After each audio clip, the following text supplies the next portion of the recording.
अस्सलाम वालेकुम, आप देख रहे हैं GTV न्यूज। मैं हूं साजिद हसन और मैं हूं जवेदी अली। बुलेटिन का आगाज करते हुए आपको बताएं कि कच्चे के इलाकों से डाकुओं के मुकम्मल सफाया पुलिस का हदफ बन गया है। ऑपरेशन को नतीजा फेज बनाने के लिए पुलिस कमान भी बदल गई है, जबकि डाकुओं ने अपना इलाका बचाने के लिए इत्तेहाद बना लिया है। पुलिस के मुताबिक ऑपरेशन में 10 डाकू हलाक और उनकी 220 से जायद कमीगाहों को तबाह किया जा चुका है।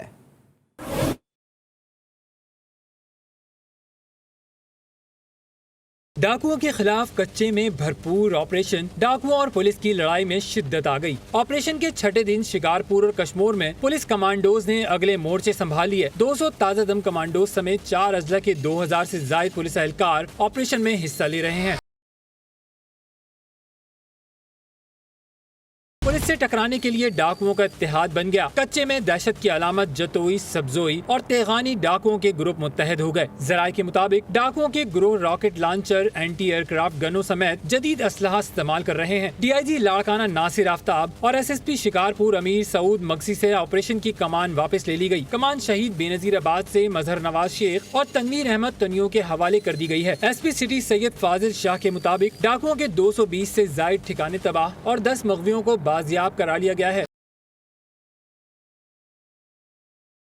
पुलिस ने डाकुओं को हथियार डालने की सूरत में अदालत में पेश करने की यकीन दहानी कराई है। ताहाल किसी बड़े डाकू की गिरफ्तारी अमल में नहीं आई है।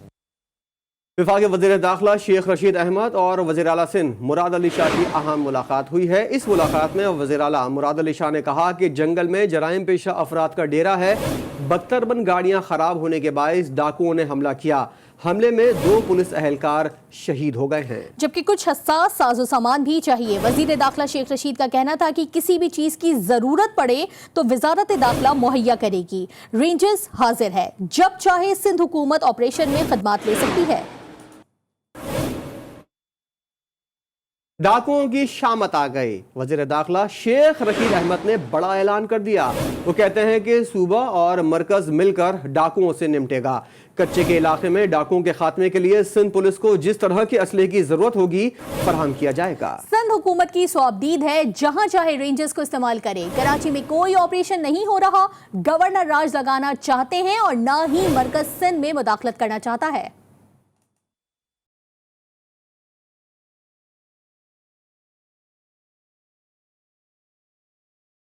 मुराद अली शाह साहब से मीटिंग हुई, उसमें हम तय पाया कि सूबा और मरकज मिलकर डाकुओं से निपटेंगे। रेंजर्स की तरफ से जितना असला उन पुलिस को जरूरत हुआ हम देने के लिए तैयार हैं और पुलिस के साथ बैकअप के लिए भी रेंजर्स काम करने के लिए तैयार है जहां सिंध हुकूमत चाहे, और हर किस्म का असला समेत ड्रोन्स के भी पुलिस को देने के लिए तैयार। अगर सिंध हुकूमत चाहे तो सारे सूबे के लिए, मैं कह रहा हूँ अगर वो चाहें तो सारे सूबे में रेंजर्स मुहैया करने के लिए तैयार हैं, वरना जहां उनको जरूरत हो वो रेंजर्स को इस्तेमाल कर सकते हैं। ना कोई हमारी ऑपरेशनल सोच है। तमाम मीडिया में जो बातें चल रही हैं ये गैर जिम्मेदाराना, ना कोई गवर्नर राज की बात है, ना प्राइम मिनिस्टर इमरान खान साहब मरकज की तरफ से कोई सिंध में मुदाखलत करना चाहते।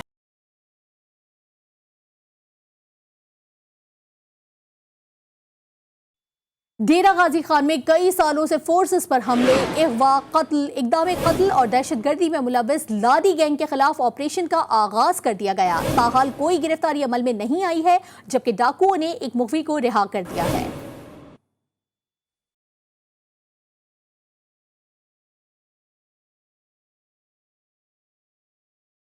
डेरा गाजी खान में सफाक बेरहम लादी गैंग का राज। वजीर आला पंजाब उस्मान बुज़दार के हुक्म पर ग्रुप के खिलाफ ऑपरेशन का आगाज कर दिया गया। ऑपरेशन में 250 से जायद रेंजर्स एहलकार और पंजाब पुलिस हिस्सा ले रही है। ताहाल कोई गिरफ्तारी अमल में नहीं आ सकी। लादी गैंग का सरबराह सरदार खुदाबख्श नामी शख्स है। गैंग की दहशत पूरे इलाके में कायम है। इलाके में खौफ और दहशत का माहौल बरकरार रखने के लिए ग्रोह सोशल मीडिया का भरपूर इस्तेमाल करता है। 9 अक्टूबर 2020 को बॉर्डर मिलिट्री पुलिस पर फायरिंग करके कांस्टेबल को शहीद कर दिया। इंतजामिया यहाँ खामोश रही। 1 माह कबल गैंग ने 3 अफराद पर तशद्दुद किया, वीडियो अपलोड की। कानून नाफिज करने वाले इदारे तब भी खामोश रहे।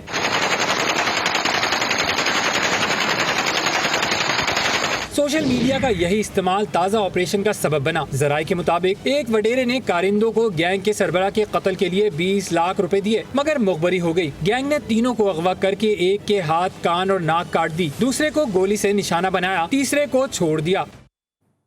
सिंध में पानी की कटौती की गूंज सेनेट में भी सुनाई दी गई। सेनेटर रजा रब्बानी ने चेयरमैन इरसा को तनकीद का निशाना बनाया और कहा कि सिंध, केपी और बलूचिस्तान ने टीपी लिंक कैनाल खोलने की मुखालफत की। एक रुकन की हिमायत पर कैनाल खोली गए। चेयरमैन इरसा बाकी सूबों की बात नहीं सुनते। कायदे अवान सेनेट डॉक्टर शहजाद वसीम ने रजा रब्बानी पर जवाबी बात किया। कहा, पानी की तकसीम का मामला हसास है, सियासत की नजर ना किया जाए। साबिक वफाकी वजीर आबी वसाइल फैसल बाउडा वाटर कार्ड पर नजरसानी की तजवीज़ देते हुए बोले कि गुज़िश्ता हुकूमतों ने टेलीमीटरिंग सिस्टम को बंद करके सिंध के पानी पर डाका डाला। सेनेट में अपोजिशन ने चेयरमैन इरसा के गैर जिम्मेदाराना रवैये के खिलाफ ऐवान से अलामती वॉकआउट किया।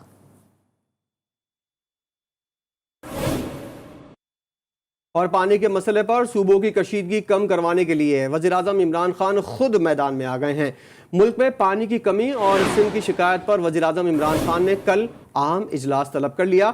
इजलास में चेयरमैन इरसा, सिंध और पंजाब के नुमाइंदे, चीफ सेक्रेटरी सिंध और पंजाब शामिल होंगे। ज़राए का कहना है कि इजलास में पानी की कमी पर सूबों की शिकायत का जायजा लिया जाएगा। इरसा और वजारत आबी वसाइल वजीर आजम को ब्रीफिंग देंगे। इससे कबल वजीर आजम ने वजीर आबपाशी सिंध सुहेल अनवर सयाल से मुलाकात भी की और सिंध को हिस्से से कम पानी फराहम करने की शिकायत की।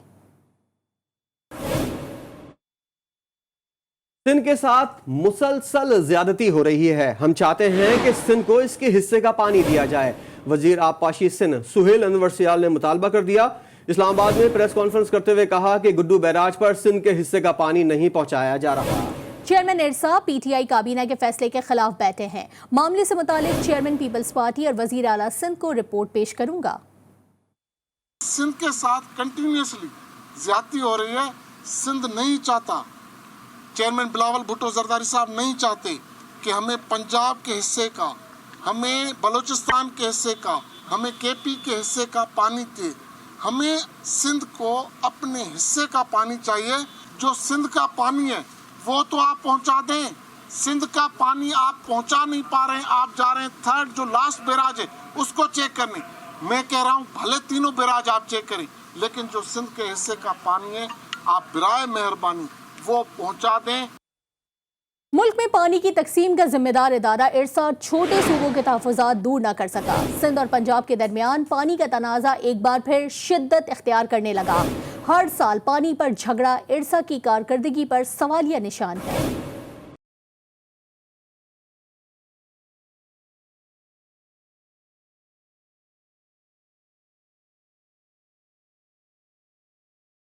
सूबों के दरमियान पानी का तनाज़ा हर साल की तरह इस बरस भी बरकरार है। इंडस रिवर सिस्टम अथॉरिटी का पानी की तकसीम का फार्मूला छोटे सूबों को मुतमईन नहीं कर सका। 2 रोज कबल सिंध असम्बली के इजलास में भी इस पर शोर शराबा हुआ और पीपल्स पार्टी के रहनुमा सुहेल अनवर सयाल और मुकेश कुमार चावला ने फिर पंजाब पर इल्जाम लगाया कि सिंध के पानी के हिस्से पर डाका डाला जा रहा है। जबरदस्ती टीपी लिंक खोला गया है। आज जब दोबारा इरसा की मीटिंग हो रही थी तो चेयरमैन इरसा जो पंजाब का मेंबर है उसने हमारे सिंध के मेंबर के सामने मिसबिहेव किया है। अगर सिंध का नुमाइंदा इरसा की मीटिंग पर उसके सामने उसके मुंह पर किताब फेंकी जाए, ये किसी की जुर्रत नहीं है। वो हमारे सिंध का केस लड़ने गया था, सिंध के पानी का हक लेने गया था।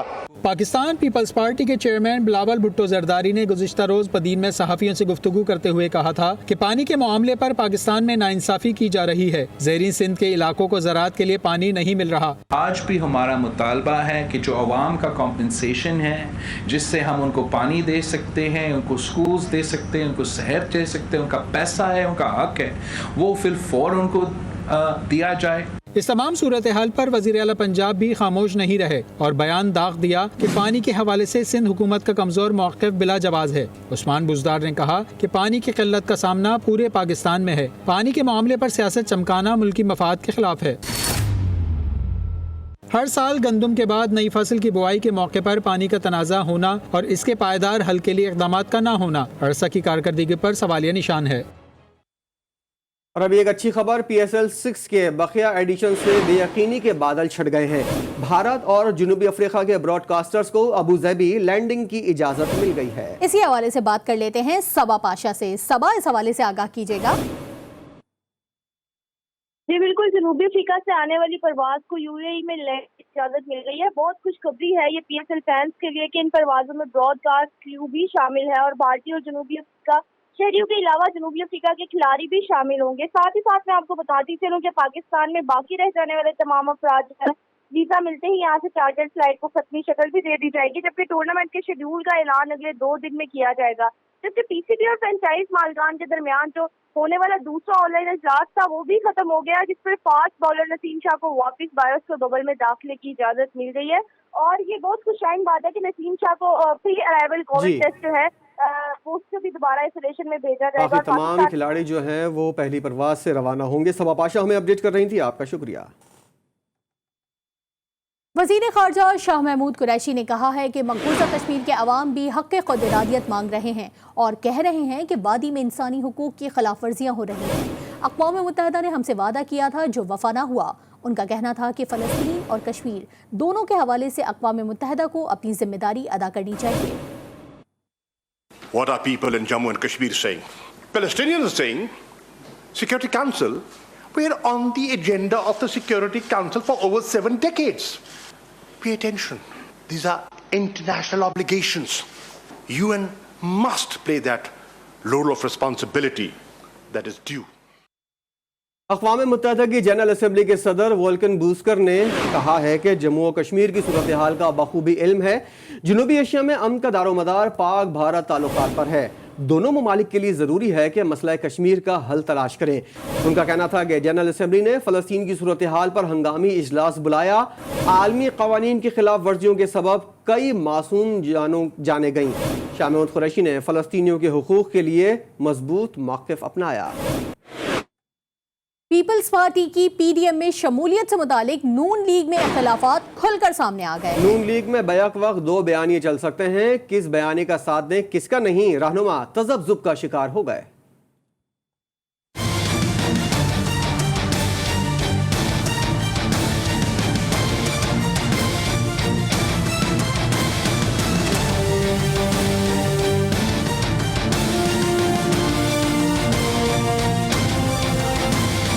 बिलावल भुट्टो ने शहबाज शरीफ की बात सुनने की बात कही तो नून लीग इख्तिलाफात के भंवर में फंस गई। जराये के मुताबिक पार्टी सदर शहबाज शरीफ मफाहमती और सबको साथ लेकर चलने के बयानिए पर कायम है। लीगी कायद नवाज शरीफ, मरियम नवाज, शाहिद खाकान अब्बासी ने सख्त और जारहाना बयानिया अपना रखा है।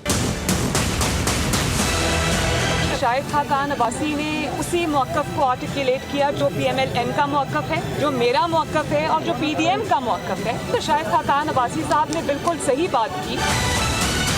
पार्टी में 2 मुतजाद बयानिए के बाइस रहनुमा तज़ब्ज़ुब का शिकार हैं। पार्टी की अक्सरियत शहबाज शरीफ के मफाहमती बयानिए की हामी है। पार्टी सदर पीपल्स पार्टी समेत तमाम अपोजिशन जमातों को एक प्लेटफॉर्म पर लाने के लिए मुतहर्रिक हैं। जराये का कहना है कि पीपल्स पार्टी ने शहबाज शरीफ के बयानिए की हिमायत कर दी। कायदे हिज़्ब इख्तिलाफ शहबाज शरीफ साहब है और सदर मुस्लिम लीग शहबाज शरीफ साहब है। तो जो शहबाज शरीफ साहब कहेगा हम उसको और उसका बयानिया को और उसका मौक़िफ़ को मुस्लिम लीग की पॉलिसी समझेंगे और उस तरीके से अपनी सियासत करेंगे। नून लीग के मुताबिक नवाज शरीफ, मरियम नवाज शहबाज शरीफ की सोच के मुखालिफ हैं। राना तनवीर, साद रफीक समेत दीगर रहनुमा शहबाज शरीफ के मौक़िफ़ के हामी हैं। ताहम उन्होंने खामोशी इख्तियार कर ली है। पार्टी सदर ने अपने मौक़िफ़ के हामी रहनुमाओं को बयान देने से रोक दिया। दूसरी तरफ शहबाज शरीफ पार्टी कायद को कायल करने की कोशिशों में मसरूफ हैं। स्पीकर बलूचिस्तान असम्बली और वज़ीर आला जाम कमाल खान के इख्तिलाफात में मजीद इजाफा हो गया है। स्पीकर अब्दुल कुद्दूस बजिंजो ने वज़ीर आला बलूचिस्तान के खत का जवाब दे दिया है। तफसीलात के लिए बात कर लेते हैं अपने नुमाइंदे वकार अली सैयद से। वकार, ये बताइएगा कि स्पीकर और वज़ीर आला दोनों का ही ताल्लुक जो है वो बलूचिस्तान अवामी पार्टी से है। इख्तिलाफात में इजाफे से किसको नुकसान हो सकता है और किसको फायदा होगा? बलूचिस्तान असम्बली के स्पीकर हैं कुद्दूस बजिंजो ने हुकूमत पर जो सेक्रेटरीज और हुकूमती अरकान पर जो है वो अदम ताउन का इल्जाम लगाया है, जबकि इससे कबल जाम कमाल ने खत लिखा था जिसमें कहा गया था कि स्पीकर कुद्दूस बजिंजो जो है वो अपोजिशन अरकान को ज्यादा वक्त दे रहे हैं, जबकि हुकूमती अरकान को जो है वो कम नुमाइंदगी का वक्त दिया जाता है। तो ये जवाबन जो है वो खत लिखा गया जिसमें कहा गया कि आपकी जानिबदार जो तज्जिया है वो साबित करता है कि आप हकायक के बरक्स जो है वो बात कर रहे हैं, जबकि अगर अब्दुल कुद्दूस बजंजो ने खत में क्या जवाब दिया है, हमारे नुमाइंदे वकार अली सैयद अपडेट कर रहे थे। आपका शुक्रिया। हुकूमत और हिज़्ब इख्तिलाफ एक हैं। सारा खेल बदउनवानी और IMF के मुताबिक हुकूमत चलाना है। अमीर जमात इस्लामी सिराजुल हक कहते हैं कि PTM का कोई मुस्तकबिल नहीं। सियासी जमातों ने बड़े बड़े मगरमच्छ पाले हुए हैं। खिलाड़ी के वज़ीर आज़म बनने के बाद मुल्क में खेलों का बेड़ा गर्क हो गया। ओ लेवल के इम्तिहानात 26 जुलाई से 6 अगस्त तक मुनक्किद किए जाएंगे। वफाकी वज़ीर तालीम शफ़क़त महमूद ने ऐलान कर दिया। ट्वीट करते हुए कहा कि इम्तिहानात के लिए ब्रिटिश काउंसिल को खुसूसी NOC जारी किया। जुलाई में इम्तिहानात होना अहसन कदम है। और कराची में जुज़वी कर्फ्यू का आज तीसरा रोज 8 बजते ही पुलिस ने अमल दरामद कराना शुरू कर दिया। पुलिस ने जगह जगह नाके और रुकावटें खड़ी कर दी हैं। जिला सेंट्रल में इस वक्त क्या सूरत हाल है, जानने थे अपने नुमाइंदे मोहसिन मेहदी से, जो इस वक्त आयशा मंजिल के करीब ही मौजूद है। मोहसिन, जरा बताइएगा इस इलाके में और दीगर इलाकों में कैसी सूरत हाल देखी आपने? यहाँ बिल्कुल जिस तरह आपने अभी बताया कि सिंध हुकूमत की जानिब से अहकामात हैं कि रात 8 बजे से जो लोग सड़कों पर घूम रहे हैं, बिला फालतू सड़कों पर घूम रहे हैं, उनको ना घूमने दिया जाए। इस वक्त हम ज़िला वस्ती में मौजूद हैं और ज़िला वस्ती हमने पूरा सर्वे किया, लेकिन हमें कोई भी नाका वहाँ पर नज़र नहीं आया। अलबत्ता दीगर अगर ज़िले की बात करें तो वहाँ जैसे शार फैसल है, वहाँ पे 3-3 नाके दिखाई देते हैं, लेकिन ज़िला वस्ती में सिर्फ हमें एक नाका ये मिला सफूरा गोट की। जब हम सौराब गोट की तरफ आए तो यहाँ हमें एक नाका मिला, लेकिन ये आप मेरे अकब में देख सकते हैं ट्रैफिक पुलिस एहलकार मौजूद हैं। लेकिन सड़क की अगर बात करें तो काफ़ी हैवी ट्रैफिक यहाँ पर मौजूद है। अलबत्ता पिछले 3 दिन से हम ये जुज़वी लॉकडाउन कवर कर रहे हैं, इतना ट्रैफिक हमने नहीं देखा जितना ट्रैफिक आज है। और ना पुलिस एहलकार मार्क्स चेक कर रहे हैं, ना किसी को जैसे कहा जा रहा था कि लोगों को 8 बजे के बाद जो बिला ज़रूरत घरों से बाहर निकलेंगे उनको घर भेज दिया जाएगा, तो ऐसा भी कुछ यहाँ पर देखने में नहीं आ रहा। तो ये सूरत हाल है ज़िला वस्ती की इस वक्त। शुक्रिया मोहसिन अपडेट करने के लिए। कोरोना वायरस का फैलाव, सिंध हुकूमत ने सूबे भर के तमाम सरकारी अफसरान और मुलाजिमीन को वैक्सीन लगवाने का हुक्म दे दिया। तमाम महकमों के सेक्रेटरीज और अफसरान को मुरासला जारी कर दिया गया है। इसी पर बात कर लेते हैं हिरा जकी से। हिरा, बताइएगा क्या अपडेट्स हैं इस हवाले से?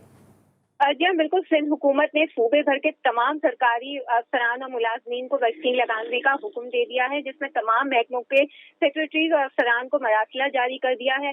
इस मरासले के मुताबिक 7 दिन के अंदर तमाम सरकारियों जितने भी मुलाजमीन हैं उनको वैक्सीन का अमल मुकम्मल करना होगा। जी बहुत शुक्रिया आपका हिरा जकी।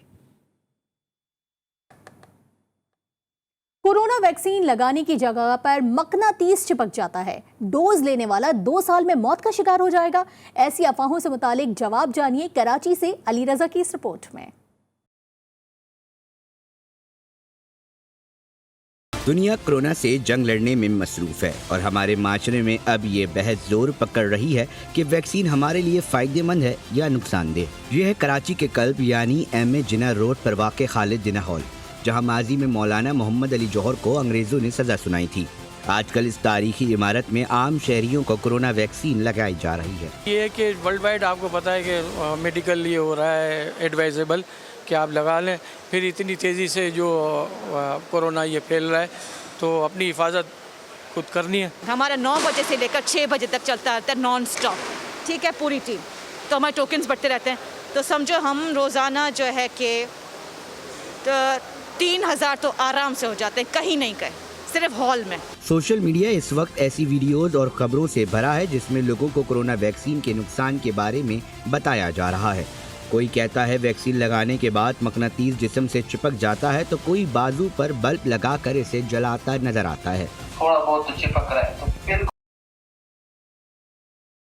हाल ही में एक नोबेल इनाम याफ्ता डॉक्टर की खबर शेयर की जा रही है जिसमें कहा गया है कि वैक्सीन लगाने वाला 2 बरस में इंतकाल कर जाएगा। इन खुराफात का जवाब जानते हैं डॉक्टर फरहत से, जो सिंध कोरोना वैक्सीन मुहिम के इंचार्ज हैं। वैक्सीन लगाइए, मकनातीस अभी मैं पूछता हूँ किसी के पास है, अभी मैं लगाता हूँ, कोई चपक रहा हो या कोई बल्ब जल रहा हो या कुछ होता है, ये ऑलवेज ये र्यूमर्स हैं, ये आपके नेशनल प्रोग्राम को डिस्ट्रैक्ट करने के लिए हैं। एक्स्ट्राजेनिका गवर्नमेंट ने आपको प्रोवाइड किए, एक्सपोर्ट कंपनी की है, one of the best vaccine है, उसके खिलाफ तरह तरह की बातें की जा रही हैं। मुल्क को कोरोना से बचाना सिर्फ हुकूमत का काम नहीं, बल्कि ये आप और हमारे ताउन के बिना मुमकिन नहीं। हमारे पास इस वक्त तक जो वैक्सीन अवेलेबल हैं, जो हमें गवर्नमेंट ऑफ सिंध ने, जो फेडरल गवर्नमेंट ने, NCOC ने, स्पेशली NCOC ने जो हमें ये प्रोवाइड किए हैं वो हैं साइनोफार्म है, साइनोवेक है, कंसाइनो है, एस्ट्राजेनेका। जो पाकिस्तान में वैक्सीनेशन अवेलेबल हैं वो इस सेंटर में अवेलेबल हैं। और अल्हम्दुलिल्लाह जिस सेंटर में आप बैठे हैं इसमें अभी तक 1,15,000 के करीब हम वैक्सीन लोगों को डोजें लगा चुके हैं। सिंध हुकूमत अब तक सिर्फ 10% लोगों को कोरोना वैक्सीन लगाने में कामयाब हो सकी है। वैक्सीन लगाने वाला अमला जज्बे से सरशार है। उनका कहना है कि किसी भी अफवाहों पर कान ना धरें। हम मैदान अमल में हैं, हमारा साथ दें। कैमरामैन अदील अली के हमरा अली रजा, जी न्यूज़, कराची। DHA, ARY लगूना और अब बैंकिंग सेक्टर का बड़ा नाम UBL सार्फिन के ख्वाबों को हकीकत में बदलने के लिए एक साथ हैं। DHA हेड ऑफिस में ARY लगूना DHA सिटी का एस्क्रो अकाउंट एग्रीमेंट की पुरवकार तकरीब में एडमिनिस्ट्रेटर सेक्रेटरी DHA ने मुआहिदा किया। ग्रुप डायरेक्टर ARY महबूब अब्दुल रऊफ और चेयरमैन ARY लगूना सलमान इकबाल ने UBL के ग्रुप एग्जीक्यूटिव रिटेल बैंकिंग जिया एजाज के साथ मिलकर मुआहिदे को मजबूत रिश्ते से बांध दिया। सदर और CEO UBL शहजाद दादा ने ARY लगूना प्रोजेक्ट के लिए नेक ख्वाहिशात का इजहार किया। आज UBL ने 2 मेजर ब्रांड्स के साथ कोलैबोरेशन कराए, DHA और ARY। ये कंस्ट्रक्शन इंडस्ट्री को सपोर्ट करिए जो एक बहुत बड़ा इम्पोर्टेंट फोकस एरिया है फॉर दिस गवर्नमेंट। मेरा पाकिस्तान मेरा घर की स्कीम्स के against and other related industries को जो सपोर्ट करेगी। चेयरमैन ARY लगूना सलमान इकबाल का कहना था कि UBL के जरिए सार्फिन के प्रोजेक्ट में लगे पैसे महफूज अंदाज से तामीरात पर इस्तेमाल होंगे। ARY लगूना पाकिस्तान में सबसे बड़ा प्रोजेक्ट बनने जा रहा है और सबसे बिल्कुल डिफरेंट प्रोजेक्ट बनने जा रहा है। मैन मेड लगून हम पाकिस्तान में फॉर द फर्स्ट टाइम कर रहे हैं। हमारा जो मेन कंसर्न है, जो मेन हमारा टारगेट है वो है कि कस्टमर जो हमारे हैं ना वो सिक्योर रहें और सेफ रहें। हमने ये किया है कि मेक श्योर किया है कि सारे पैसे एस्क्रो में जाएंगे और UBL में जाएंगे, दुनिया भर से पाकिस्तान पहुंचेंगे और ये पैसे सिर्फ और सिर्फ कंस्ट्रक्शन के लिए इस्तेमाल होंगे। हम अपने कस्टमर्स को सिक्योर करेंगे और इंश्योर करेंगे कि उनको टाइमली डिलीवरी मिले of all the needs while securing the investments that they are going to make in ARY Laguna. ARY Laguna का जनूबी एशिया का पहला और पाकिस्तान का सबसे बड़ा अनोखा प्रोजेक्ट साबित होगा। मुनफरिद सहूलतों की बदौलत कराची में अब नया डाउनटाउन बनेगा। शौक था फोटोग्राफी का, मगर कोरोना ने शेफ बना दिया। कराची के इलाके गुलशन इकबाल में 3 भाइयों ने अपना फोटोग्राफी का पेशा छोड़कर रेस्टोरेंट खोल लिया। इसी बारे में देखिए आसिफ ख्वाजा की रिपोर्ट। बाज़ाहिर तो ये एक छोटा सा रेस्टोरेंट है, लेकिन दिलचस्प बात यह है कि इसकी शुरुआत 3 भाइयों ने मिलकर की जो 1 साल कबल फोटोग्राफी किया करते थे। कोरोना के चलते फोटोग्राफी का काम ठप हुआ और शुरुआत हुई एक रेस्टोरेंट की।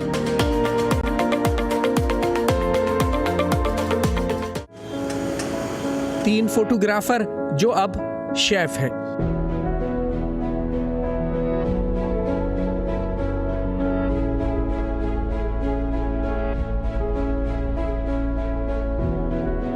भाई सब ने यही कहा कि बर्बाद हो जाओगे आप लोग, नहीं खोलो कारोबार, ये होटल लाइन कोई आसान नहीं है और बर्बादी है इसमें, आपको एक्सपीरियंस भी नहीं है इसका।